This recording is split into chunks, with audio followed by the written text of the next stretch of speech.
man, in the game, you can use Avada Kedavra. Avada Kedavra! The utility of Ethereum is there. The utility of blockchain technology is there. But the like customer service like side of it is fucking shit. That's It's what's lacking, currently being worked on. Yeah, we are now the nerds that were playing on the computer before everyone else did. Like, that's actually what's going on.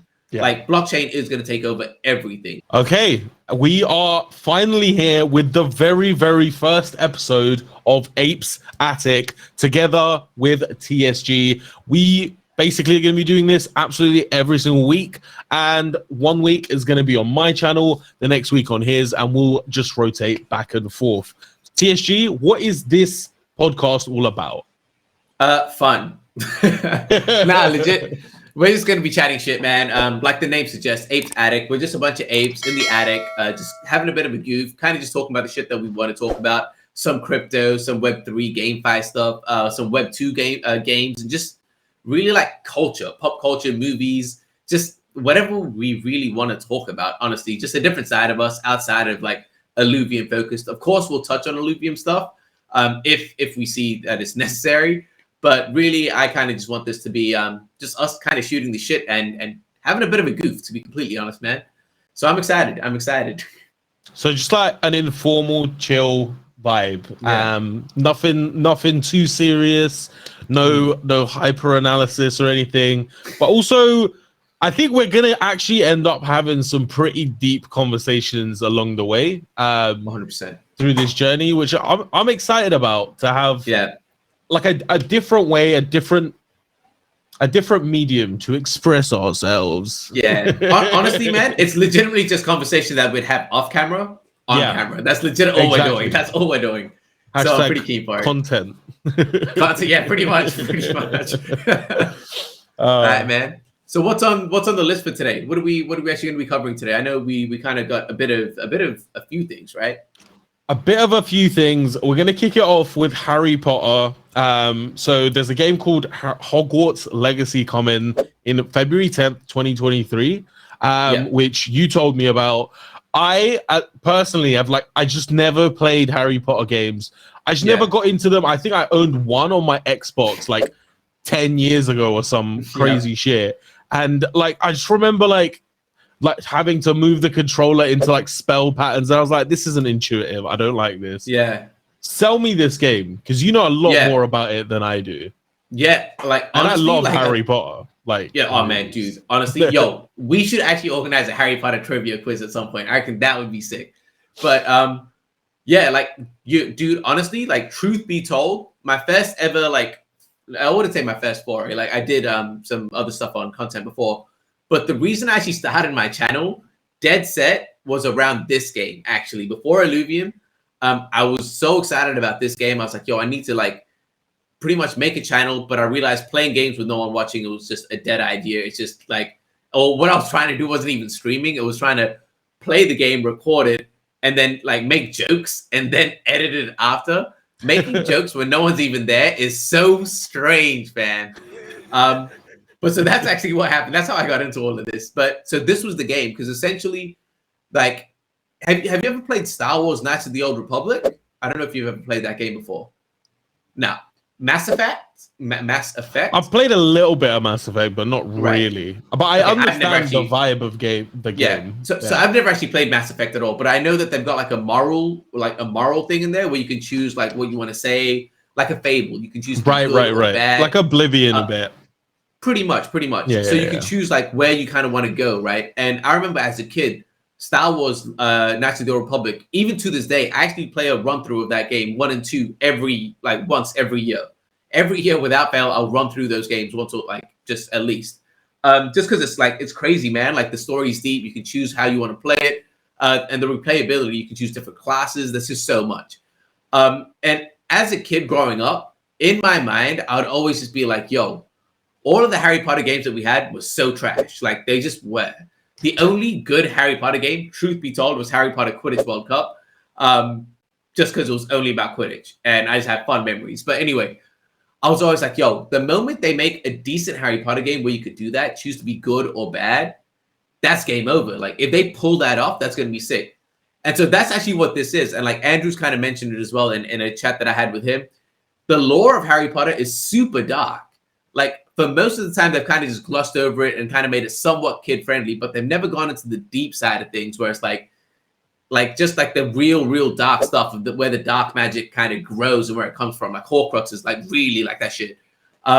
So this game is actually going down that dark road, which I think is sick. And you can choose whether you want to be good or bad. And I think that's like the ultimate dream, right? Instead of being like, oh, yo, this is the way you play a Harry Potter game. Yeah. You can choose to be like, in the game, you can use Avada Kedavra. Like that's what they just kind of revealed that in the trailer. That's what I remember when I was playing the games, like that old Harry Potter game, like time ago. I was like, this is like a set story. There's no discovery, and the thing I love about the world of Harry Potter is just how fucking big it is. It's just so damn big, and it's like imagine being able to actually go in there as yourself and kind of actually make choice and actually like. So is it like an MMORPG or like how does that work? It's just an RPG. It's not an MMORPG. It's just an RPG. It's just an RPG. So there is a story, but like it's like again more like not like a Skyrim, not to that scale, but obviously you can explore Hogwarts, Hogsmeade, so the surrounding areas. Not to the scale of Skyrim. Skyrim's big, but is it that big? I think so. Skyrim's massive, man. Hogwarts have so much.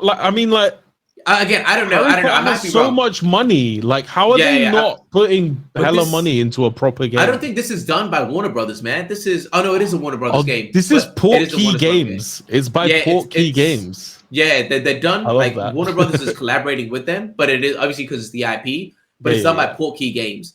So it is a different thing. And like one of the things they said that Quidditch isn't in there, which is a bit of a letdown.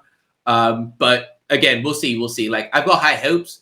But at the same time, I understand that it's very easy to butcher the game. But I'm excited, man. Like, and there's so many cool shit. Like I don't know if you know what Pottermore is, the fan site where you can like find out what your Patronus is, find out what house you are. They've made it so that plug it in. Correct. So you can actually plug it in today with your results, and so you can find out which house you're in, the one that you've got, the Patronus that you've got. So I think it's cool, man. I think it's cool. Like it's real. Like it's good fan service to the Harry Potter fans.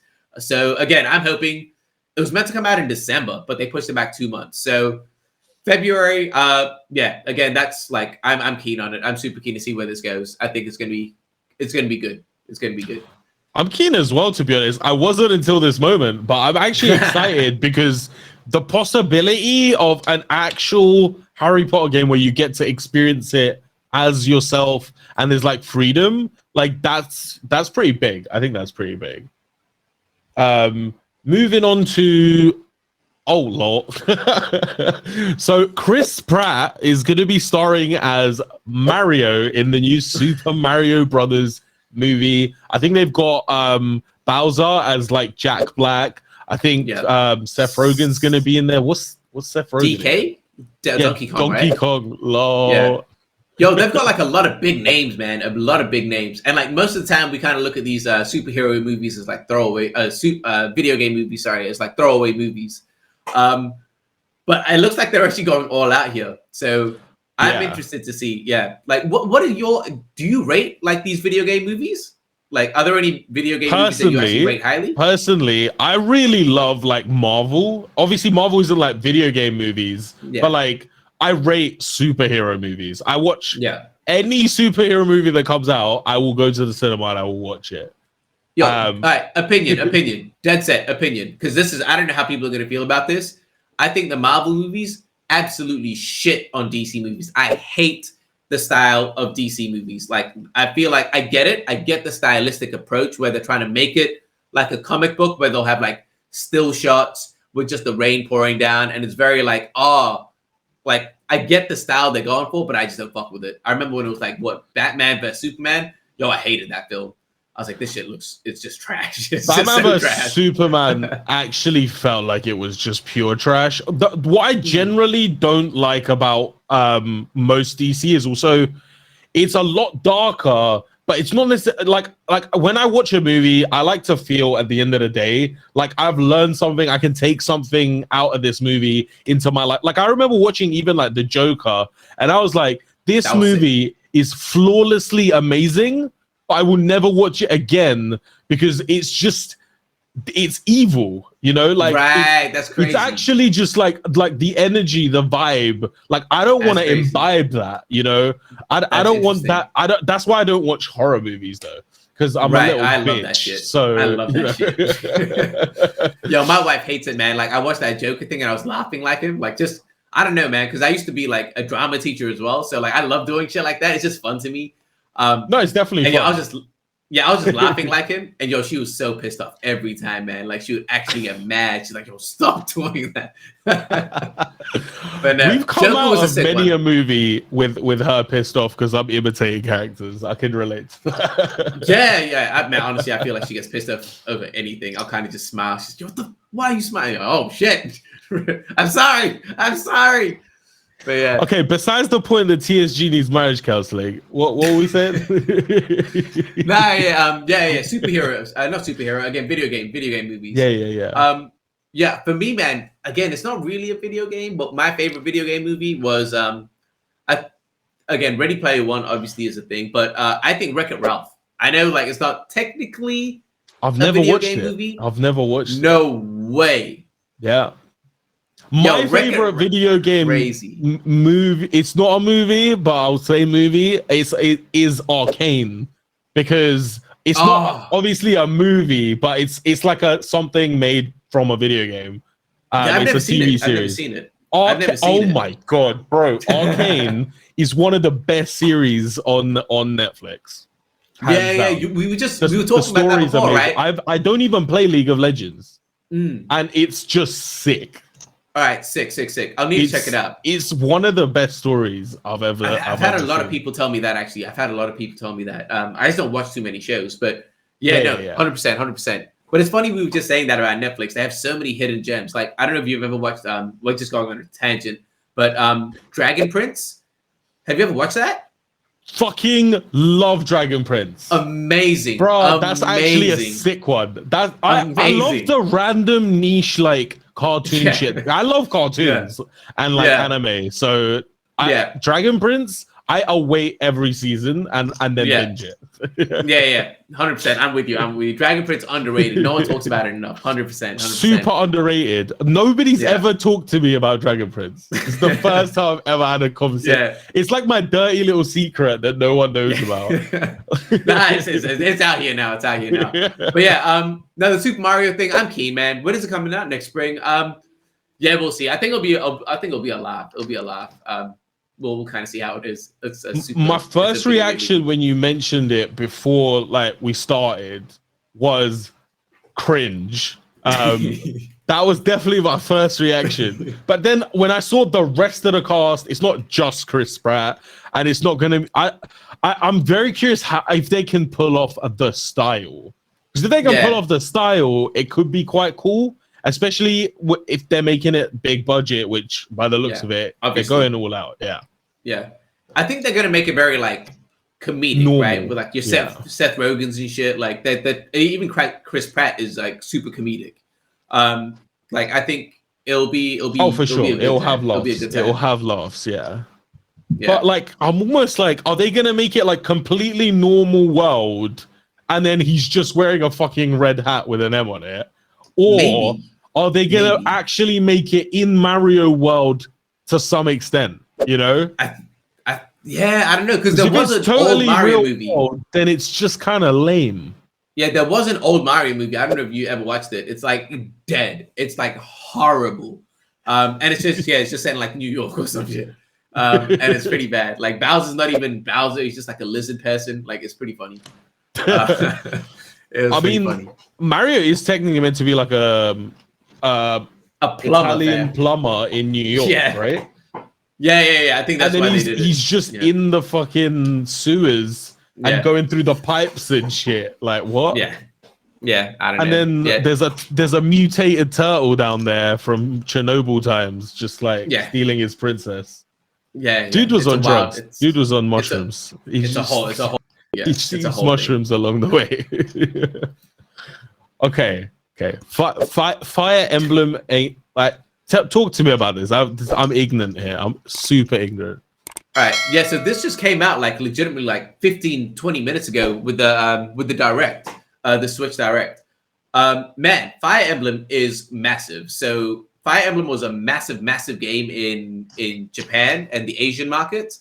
It's like a tactical, turn-based tactical RPG where like the biggest Fire Emblem game that came out, it came out with the Switch, was called Fire Emblem Three Houses. And you could pick like, you're essentially a teacher and you pick a faction, somewhat like Harry Potter. You pick a faction in the school and you train them up. Like you're the teacher and you train your students up to go to war. And like each student will have different class, like different stats. So you might make one of them like a tank. You might make one of them like a dragon rider. You might make one of them a mage. And you'd have to kind of like train them up and equip them. And the cool thing with that, they had permadeath. So you get attached to these guys and you build them up. And if they died, that's it. They're done. Like, They're that's gone. it. Yeah. So it's super Shit. deep. It's super deep. And legitimately, like, I would have like on my phone a notes page where I'd be like, all right, this is what I'm training this person up to. Like, I'd have like lesson plans. I'd be like, all right, this is the strategy I'm building this person to Lesson that. plans. Yeah, like it was hilarious. I was like, I'll go to work as a teacher. I'd come back and be like, yo, time to teach. But super strategic game. Obviously, like anyone that's played Smash Brothers knows that like pretty much every single Fire Emblem game gets a representative in Smash Bros. It's that big in like the Asian market.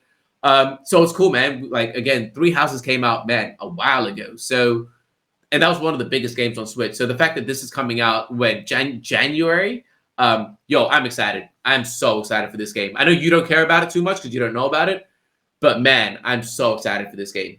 I mean, Zeptal's forcing me to buy a Switch because I lost a bet.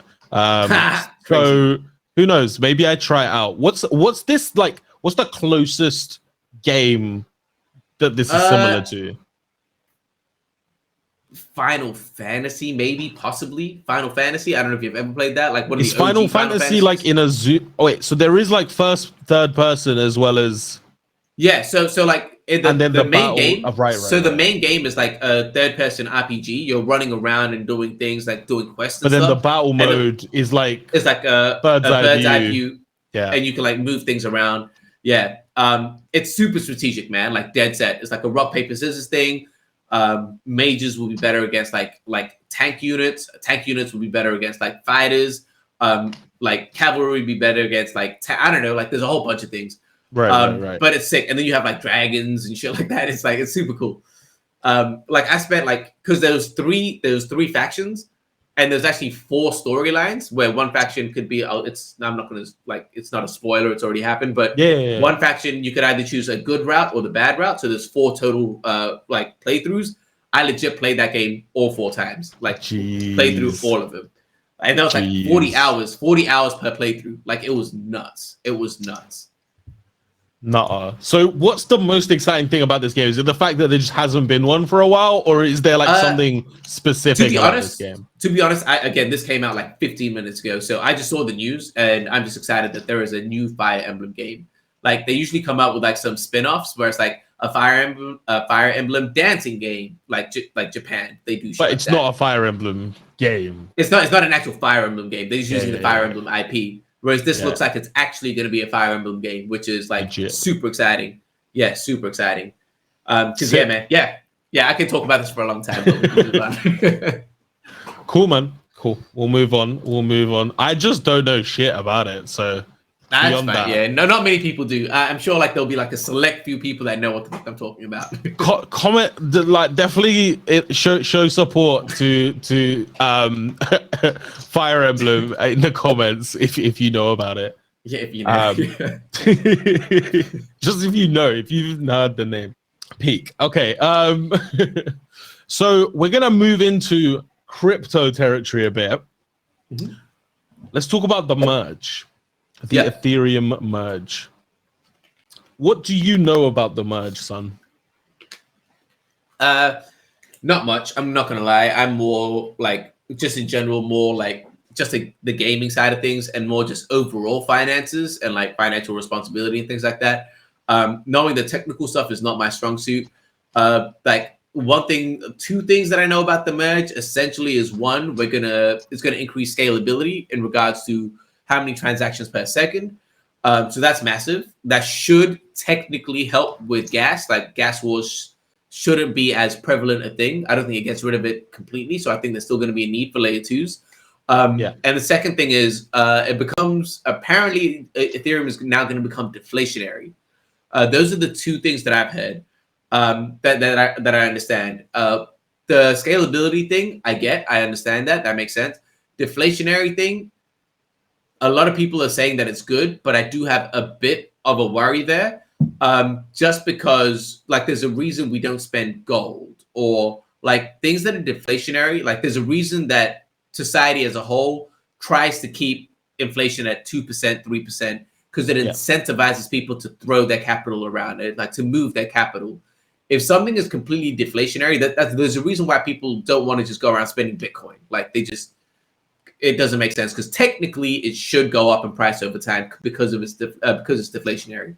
So if that also happens to Ethereum, where right now that is the largest market in crypto, if that becomes deflationary, is that going to start to incentivize people to hold on to their Ethereum rather than spend it? I don't know, but it is something that I think it would, but I don't think it's a bad thing because Ethereum also like as you said, like this isn't gonna like completely take away the need for layer 2s. Like layer 2s are an intended part of the Ethereum ecosystem. So Ethereum doesn't actually pretend to be this is gonna be like the future currency of the world. Like it shouldn't. I don't think Ethereum should be used as currency because it's an asset basically, rather than a currency. I feel like there'll be other currencies like built on top of Ethereum, but I don't know. ETH feels like a reserve, like what you keep in the bank to back your currency. You know, like gold. Interesting.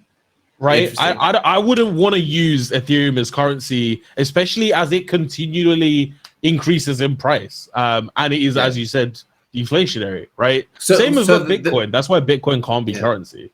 Yeah. So then what happens then to the Ethereum marketplace? Like, for example, let's talk about Illuvium then, right? If Illuvium is being built on, like, do we change what currency we use in game? Is that what's going to happen? Or like, if people start moving around Ethereum, how does that actually work? Again, I'm asking these questions because I don't know. Like, I genuinely don't know. People can still use Ethereum in our game as currency. Like, that's not an issue. Right. But what most people are gonna actually do is, like, at least like Illuvium wise, is Illuvium only accepts Ethereum. But then if you're just like a Web2 person, you're just probably just gonna fill in your credit card details and just buy the fuel within the game that you need to do stuff directly with your credit card. You're not actually buying the fuel with your credit card. Like, on the back end, you're actually buying Ethereum, and Ethereum is buying the fuel. But like, it doesn't really, like, as far as the consumer's concerned, it makes no difference. So from a consumer side, it's still a lot of stuff. It's just dollars, right? And even our fuels, they're going to be capped within a certain price range, as you know, with like set bars. So same. Understood. Yeah. So what are your thoughts? What are your thoughts on the whole merge? Because that's pretty much the only concern that I have. And it's not even a concern. It's just more like I'm cautious of it. I want to see how it plays out. More curiosity than anything. But what are your thoughts on the merge? Like, are you like super clued up on it? Because I wouldn't say like super clued up on it. There's a lot that I probably just don't know. But the other thing that you missed is that it's going from proof of work to proof of stake. Oh, that one I understand. That as well, which is great for many reasons. For one, all the FUD about us being completely like not eco-friendly and all that shit is gone. Ethereum is suddenly green. Ethereum's completely green because no electricity is expended in its mining. also, not only is it now becoming deflationary, meaning that the supply is constantly decreasing, not only is any layer 2 that's built on it and any dApp or app or anything, including Illuvium, right? We all have liquidity pools that have Ethereum in it, and also like ILV, right? Our like currency. So there's a bunch of Ethereum locked in all these liquidity pools. So that's basically like just never leaving Ethereum. Like if a project fails, that Ethereum's gonna get liquidated, like taken out by people just liquidating that asset. That happens. But like all around, there's always locked up Ethereum. And then from this merge, what's also happening is the only place where sell pressure comes from in the Ethereum ecosystem, beyond like, you know, leverage traders getting margin called, is the fact that every single miner of Ethereum has to pay electricity bills. And that electricity bill, they need to pay it in order to mine their Ethereum. So the way they pay it is by selling ETH. Whereas now, nobody is having an electricity bill to mine ETH. You just mine ETH by staking it. Costs you absolutely no electricity.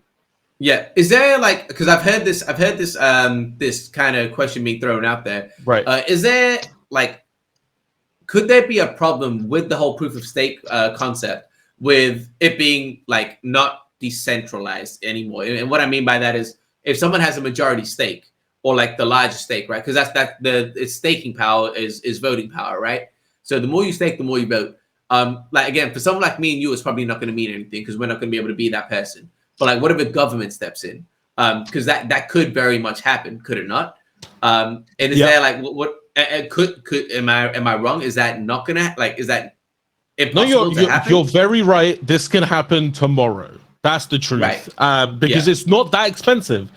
Honestly, it would cost like $10 billion right now to do a 50% attack on Ethereum. $10 billion is a highly affordable purchase for a bank. For a government, especially a major government. The thing is that Ethereum, like this is what a lot of people don't know, and that's why I actually recommend like subscribing to the Bankless YouTube channel, watching like I'll send you some shit afterwards. In fact, I'll even link it in the description below. Because they've had like one of the guys that actually works on Ethereum come on for interviews, and he's had some really good. It's like ultrasound money interview. I think that's what it's called. I'll link that in the description. But like what he basically explains is that even if like we got 50% attacked like straight away, Ethereum could basically pivot like that from the situation, and then next time around that same entity would actually need to invest like double that amount to do the same attack. So like they can only like 10 attacks in, it's costing them trillions of dollars if they want to make the same attack. Because what happens is I think it like devalues the attacker's like Ethereum. I don't know exactly how it works, but it screws them over basically. Okay, interesting. Because I think it may be even like forks. I think it may be forks. They just make a fork off Ethereum, and then that attacker's Ethereum just disappears. So suddenly they've just halved the supply of Ethereum, which is mad. I'm not sure. I'm not sure if this is actually accurate though. So I'll definitely need to check on it. We'll definitely need to like backpedal on that one. But I from what I understood though, Ethereum's actually way safer than Bitcoin of an attack. It's just more resilient in a lot of different ways. It's a totally valid concern. I'd like to hear what it's exactly like from like especially like after the merge. But we'll find out in like 12 hours. We'll find out. Not 12 hours, like 24 hours. Yeah, give or take. Totes. Yeah. But beyond that, I don't think it actually like short term. I don't think this is gonna move the price in any. I think it's priced in, man. It's priced in. It's mostly priced in. Beyond the fact that it's priced. Oh, by the way, not financial advice. None of this. Obviously. obviously. We're just a bunch of apes. Don't listen to us on anything price related. But we're successful apes. We're no longer in our mom's basement. We are now in the attic. So you know, one step on away our from way the to the moon. One step away one from step the away. moon. Exactly. Oh jeez. Cracks. Okay, let's move on to Starbucks Odyssey. Mm-hmm. I'm Sick. not gonna lie, this is the first I've heard of this, but I'm super excited already. Take us. Yeah, through this news came out today as well. Yeah, man, I talked about it. I legitimately said it. This again, I don't think this is gonna be a moment where everyone's like, "Yo, this is the point. Everything changes." But I think this is a very good like starting point. How they're going to do this, if they do this well, I think it's going to be very, very interesting to see how this plays out moving forward. If Starbucks does this, if McDonald's does this, if Visa, MasterCard do something with NFTs in some format, Amex, if American Express does something, man, these are the companies that are really going to start to onboard people. And again, what are they calling it? They're calling it Starbucks Odyssey. There's no word of NFTs there at all. Yeah. Obviously, when we're talking about it, we'll know it's an NFT thing, loyalty program. Yeah. But yeah, man, like I said to Andrew in the Illuvium talks, my mom is not going to get into Web3 with gaming. We think that's going to be the way, but it's not. Like we're going to get the older generation. It is for the Zoomers. Yeah, this is going to be like for the moms and that. And again, gamers make up a big amount of the world, yes. But if you want to capture like majority market share, it's shit like this. It's like there's a reason that like if you want to, again, not financial advice, but like if you want to invest in something, honestly, don't like dismiss the company that makes toothpaste. We all need toothpaste, and it's like it's not the most exciting thing, but that's we need that shit. And that's how I'm looking at this as well. It's like, man, it's not a Tesla. Like this whole like Starbucks thing is not Tesla, it's not Bitcoin, but we're gonna need this to onboard. So I'm super excited. I want to learn more about it. It might not be Tesla, but it is Starbucks. Starbucks is huge. Yeah. I mean, exciting. Yeah. Starbucks is massive. What I loved about reading this though was that there's, as you said, like no mention of NFTs, and they're just calling it other words. So anyone using this will never know that they've even used NFTs or blockchain technology, because that's the future, right? I remember in the Discord the other day, somebody asked me, what even is the utility of Ethereum? And I was just like, bruh. And because the thing is, the utility of Ethereum is there. The utility of blockchain technology is there. But the like customer service like side of it is fucking shit. That's what's currently being worked on. So like creating applications, use cases that essentially just make it so that it like a normie can use it and not have any clue that blockchain technology is being used whilst gaining the benefits from blockchain technology. Like I sort of use the analogy of like when computers came out, you didn't use them because like unless you were like a nerd, like you just didn't understand how to use them. You didn't the utility was there. The utility was there, but you couldn't utilize the utility because it wasn't like nice applications, easy to use. The iPhone wasn't built yet. Essentially, the iPhone wasn't built yet. Legitimately, that's where we're at. It's like, just creating the user end. Yeah. We are now the nerds that were playing on the computer before everyone else did. Like that's actually what's going on. Yeah. Like blockchain is going to take over everything. And it's like the thing is, we need to understand, and people need to understand, with blockchain, middlemen are out of business. Like it's done. And they're not going to go out like without fighting. Like the whole thing, the thing that I'm the most excited for, the use case that I'm the most excited for is like titles for houses, deeds for houses. Fam, if me, like Vetemor, if I want to buy a house, I would love to just buy just swap it directly from you. Lawyers do not need to get involved. There's so much bullshit in the house market. Daraji just moved house and sold his house, and I think he lost like 10% of the value or something.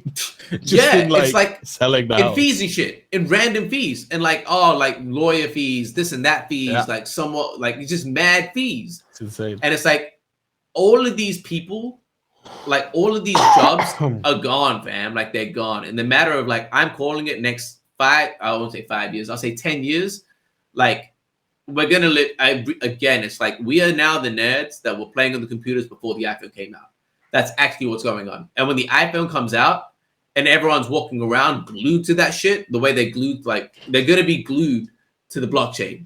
They're not going to know it's the blockchain. They're just going to use it because it's technology. But it's coming. I 100% believe that with all my heart. This shit is coming.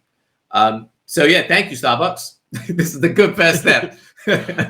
I like what you said about like death to middlemen, but I also don't think it's a complete death to all middlemen. Maybe like in the housing thing, that could be enough. But for example, like there's so many examples. There's a lot of examples where a lot of middlemen will lose out, but I also feel like it's a mad opportunity, though, for the middlemen with the vision to see Web3 for what it is, to actually make a complete pivot. And I think that's what like Illuvium's doing, where they've made a complete pivot from gaming studio that's privately financed to a gaming studio governed by its community and investors, and where anyone can invest and own a piece of you and be part of that like DAO, right? So like it on that same level, like banks, like banks make like, I don't know, 5, 10, 15, 20% yield on all the money you keep there. And they give us nothing back. Another middleman could just come along and just go, oh, I'll make a sick application for like USDC yield to give that to like normies with easy accessibility, but I'll actually give them a bunch of their own yield. I'll let them keep their own yield, and I'll just take 1%, and I'm gonna be rich as fuck because I'm not a greedy bastard, you know. And then it's good marketing. Are just gonna be sucked dry. it's honestly it's great marketing because that's what happens. Like for example, here in China, like you won't believe how much like a ticket on a bus costs. It's like 10 cents. Like it's 10 cents for a ticket because they understand volume. And it makes sense because they have the population. Not everyone can do that. I get that. Yeah. But because they have volume of people, they know that if they collect enough 10 cents, that's enough. And that's why everyone here would much rather take a bus than a taxi or drive, because like most people don't drive here. But it's just because it's cheap, and they've kind of like done it in that way. And like you say, like I think one of the opportunities for the middlemen still are like accountants. Accountants, they get clued up on this shit quickly. Yeah. Once regulation comes in, and if they're already clued up, I think that's a huge opportunity. But I think for most middlemen are gone, man. Like music, done. Like labels, done. Like movies, like studios and shit, done. Like I don't think they're fully done, just because like even like music labels, like artists need people to manage them and support them and like not completely, but I think it can be actually genuinely helpful. I disagree completely. You completely disagree. Just because I used to make music. Like again, I was a dancer. Like I've been in that industry. Nah, man. Like really, well, we live in a different age now. Like we live in a different age. Build up a community. The thing is, with any artist now, it's called the music business for a reason. You need to be musically talented, and you need to be business minded at the same time. And that's why, honestly, I don't care what people say. I don't think he did it. But one of my biggest like people I look up to is Michael Jackson. Like I think he was a crazy. People did not understand the mind of that guy. Like he was a crazy businessman. He owned Justin Bieber's masters. People that listen to music don't even know what a master is. They don't know what a publishing is. He owned Justin Bieber's masters. He owned Justin Timberlake. He owned Justin Bieber. He owned the Beatles. He owned Eminem. Because what happened was, I'm gonna tell you how much of a bust Michael Jackson was. This is why I'm gonna love this podcast, because we can say shit like this. So you can't say this anywhere else. I mean, there's no on my channel it makes no sense. On like on a normal video. But so Eminem put out a that video where he was making fun of Michael Jackson, where his head was on fire and he was sitting on a bed with kids. It was like a music video, and Michael was like, "Yo, take that down. Like MTV, stop playing that." And he was like, "Nah." So he was like, "All right, sick. Bought the masters." He's bought it. And he's like, yo, just some gangster shit. He's like, all right, every time you play it, I get paid.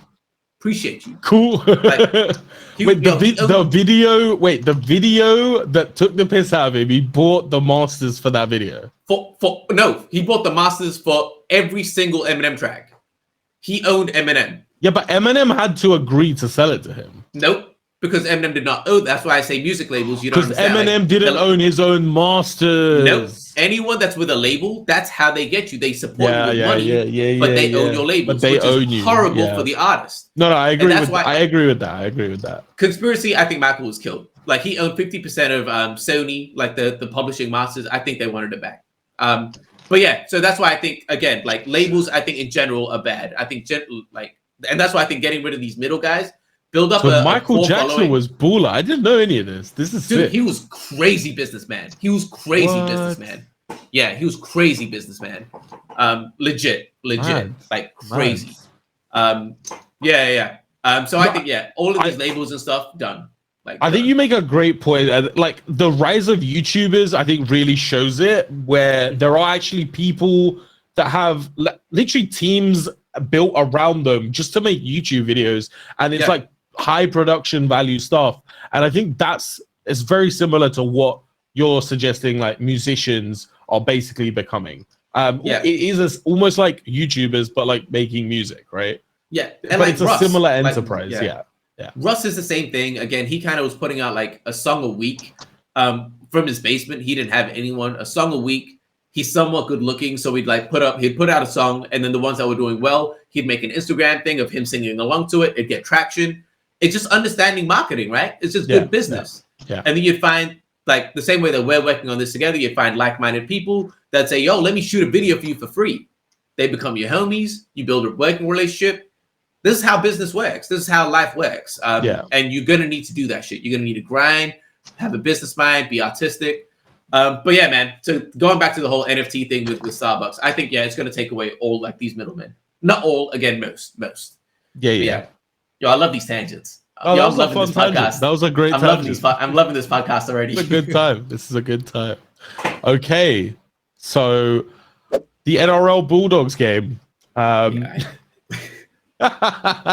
totally sidestepped into this. I think it was pretty cool that we actually got to see in a real like live event, like having that advertised.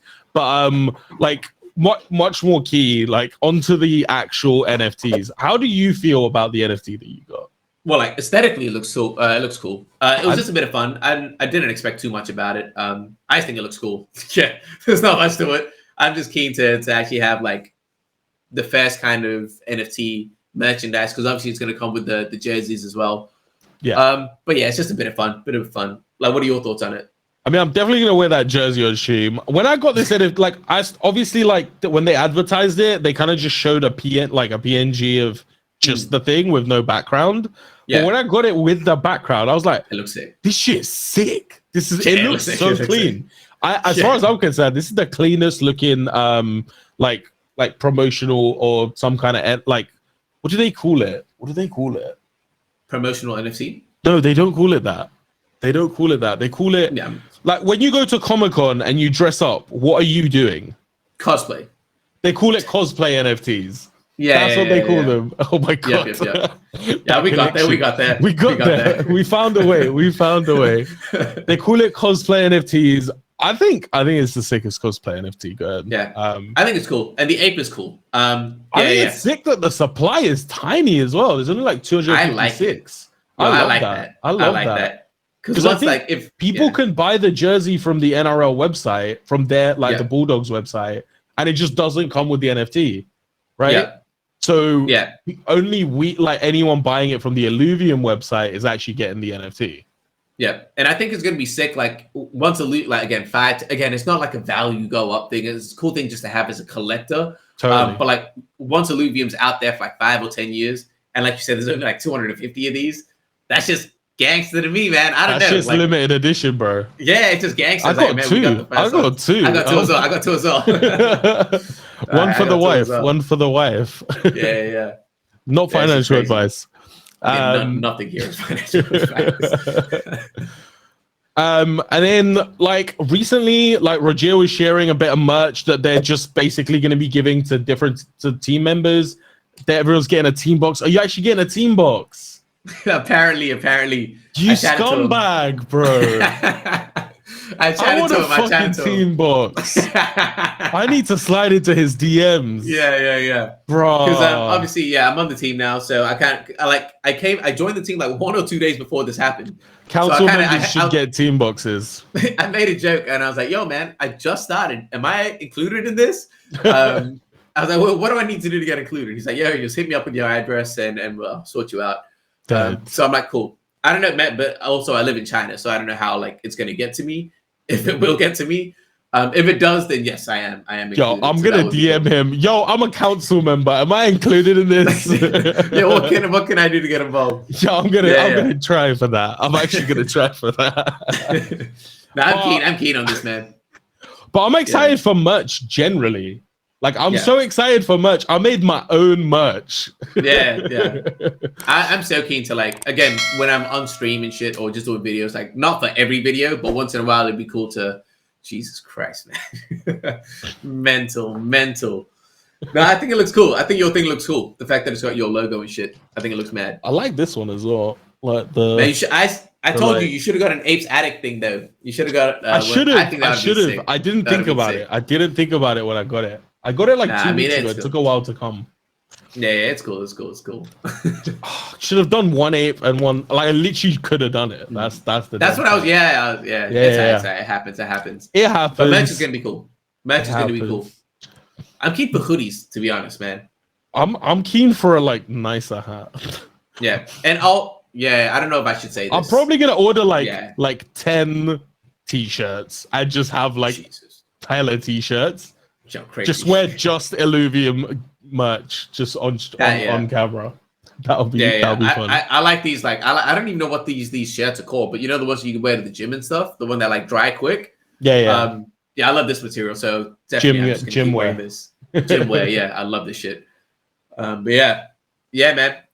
It's gonna be fun. I think we're gonna see a lot of people. I'll say that. I'm trying to wear it in a way where it's like nice and I'm not doing anything bad. But I think we're gonna see a lot of people in merch when that drops.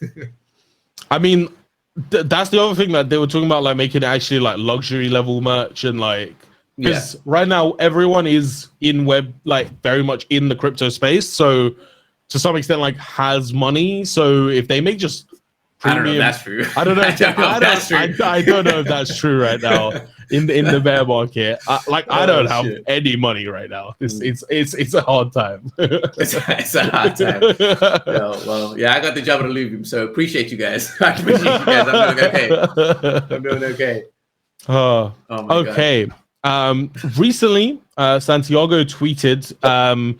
Seems crazy that many discounted Web3 games claiming they'll never be as successful as Web3 games like COD and WoW, as if the best game devs won't prefer to branch off and build on open platforms that grant more freedom. Newsflash, they are. Games take time to build. They're common. What do you think about different game devs from like big industry, like Web2 side, actually like desiring to come into an open platform?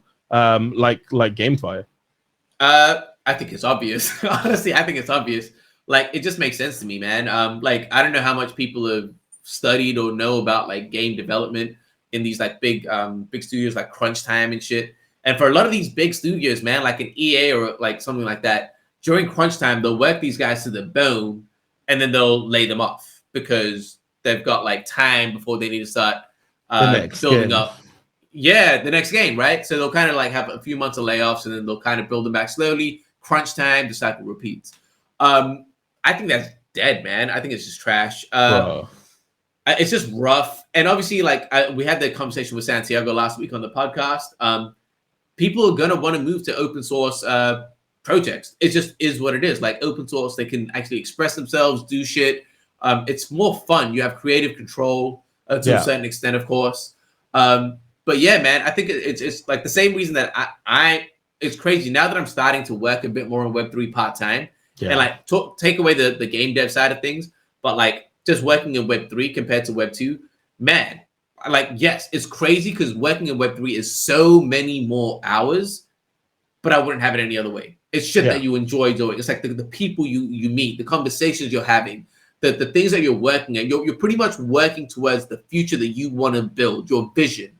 And that's so exciting. Like, I don't mind working 13, 14 hours a day because I'm building a future that I want to live in, essentially. Whereas doing the job that I was doing, again, I was a teacher and I was passionate about it, but it's like, fam, you have to deal with bosses that are just like, man, it's just a job. But for everyone in like every place that I've worked to, majority of the people in Web 2, it's just a job to them.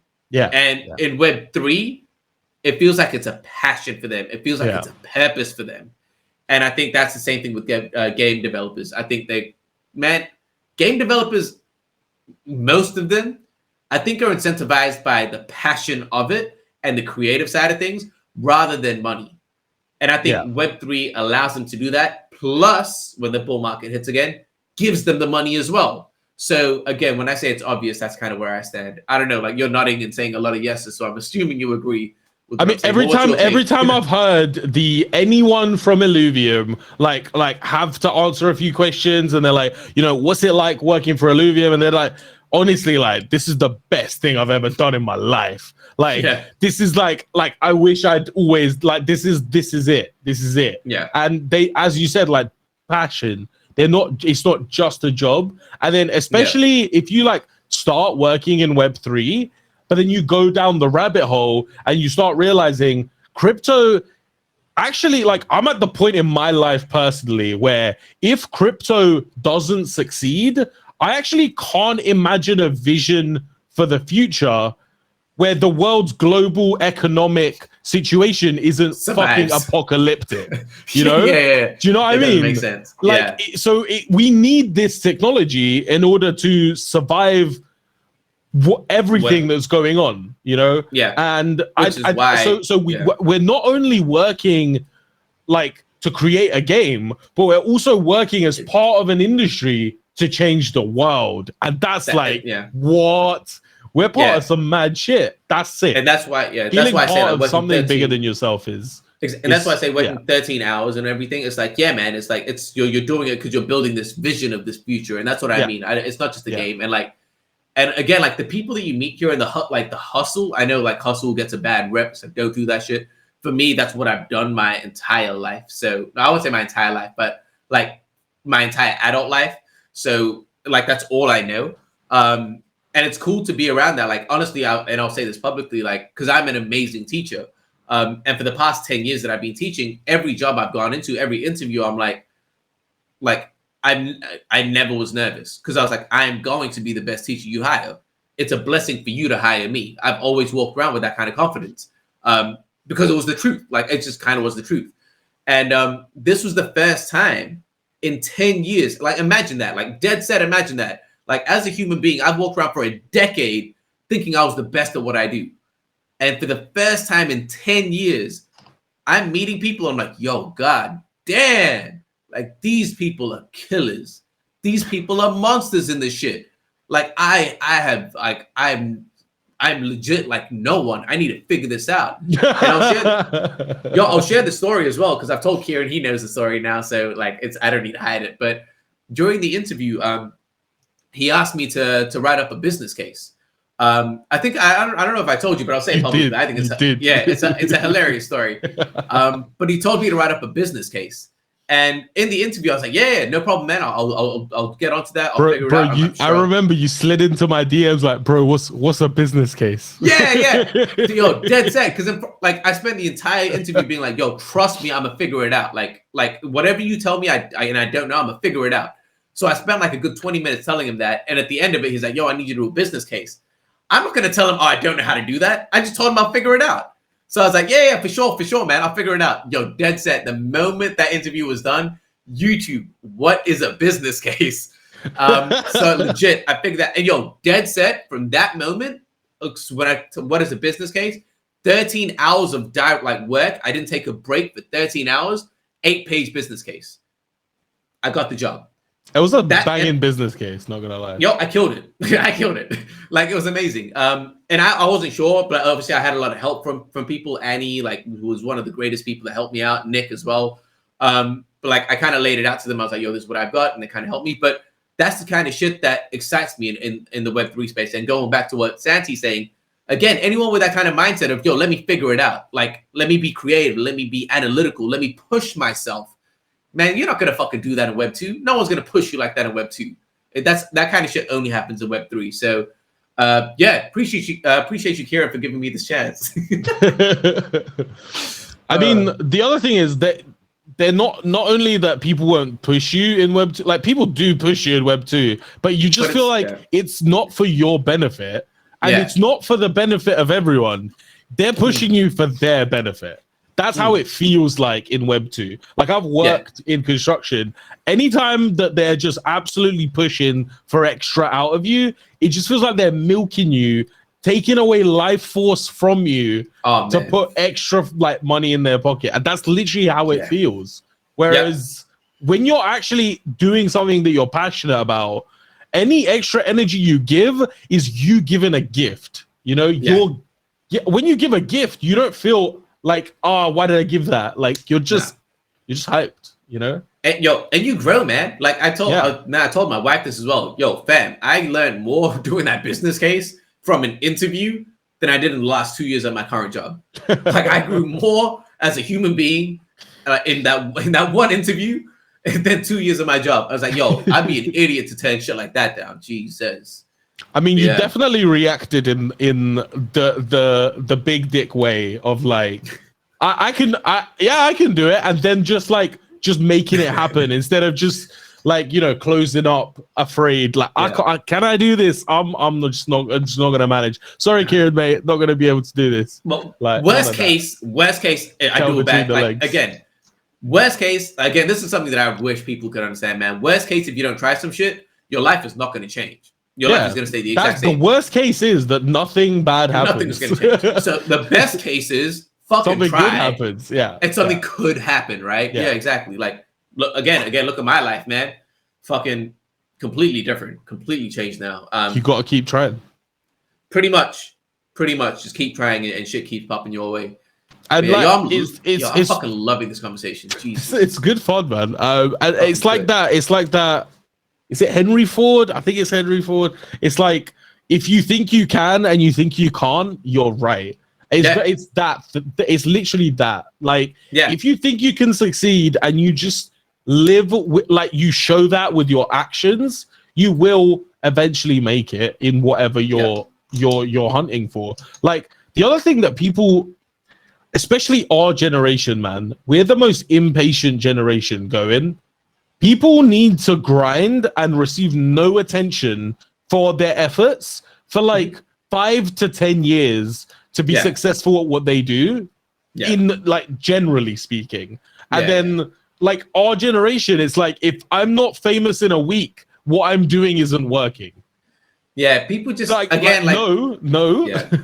Keep it's doing it. Keep trial and error. Don't do it. And also like people making content just to try and get views because they need you don't need validation if you believe in yourself and you know what you're doing. You know, you got to do stuff that you actually believe in. Otherwise, like you end up with an audience that likes things about you that aren't even like you. And they like your content and not you. And there's no problem with that. There's no problem with that if you want to do that. But for me personally, again, if I want to start playing Harry Potter, I need to make sure that people like me, right? So when I switch over, they're like, "Oh, yo, cool, I'll go with you." And I agree, man. Like, again, people want the result, and it's just it's a hard thing. I don't know, man. It's just confidence. I think it's like insecurities. You have to deal with that shit. Again, I'll go a bit deep here. It's like, man, you're good enough. Like, dead set, you're good enough. And confidence only comes from you trying shit. The more you do shit, like the reason I'm confident is I learned back in the day how to code. I coded websites before. I learned how to paint. I did that shit before. I learned how to write scripts. I did that before. I learned how to fucking dance. I was a dance teacher. Like, I've done like a whole bunch of things, man. Like, I forget, like just a whole bunch of random things I forgot now. But like, I developed all of these skills. Drawing. I used to be a sick artist. Like, I used to be sick at drawing.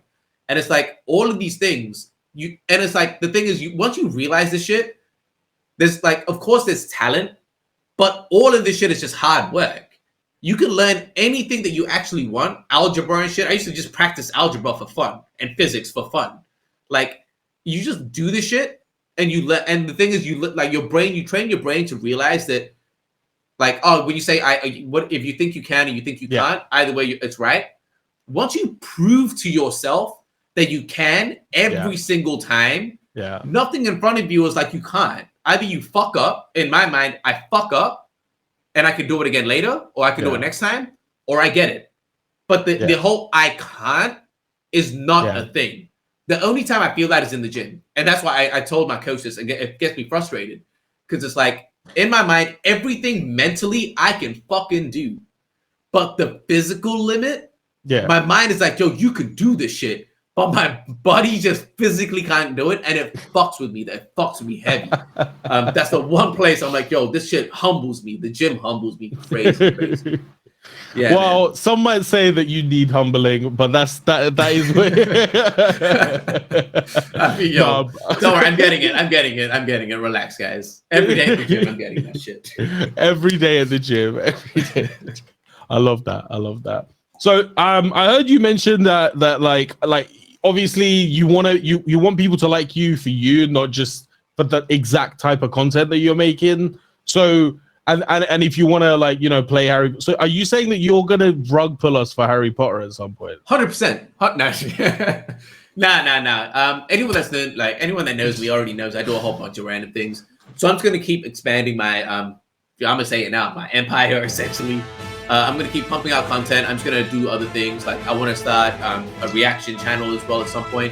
Especially once I go to like full time and I can actually build out a schedule where I can get my web for Illuvium done. I can get my content done. I'll like obviously time with my wife, because that's a thing that I've been neglecting, which is just the truth. So I kind of need to find that balance, but I'll start building this out. I'll be everywhere. But I'm not going to rug anyone. Relax.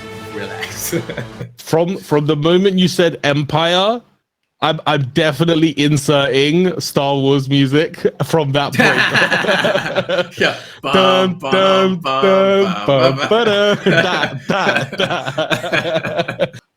But yeah, yo, I'm actually, if this is the way this podcast is gonna go, I am excited, fam. This is super great. Sick.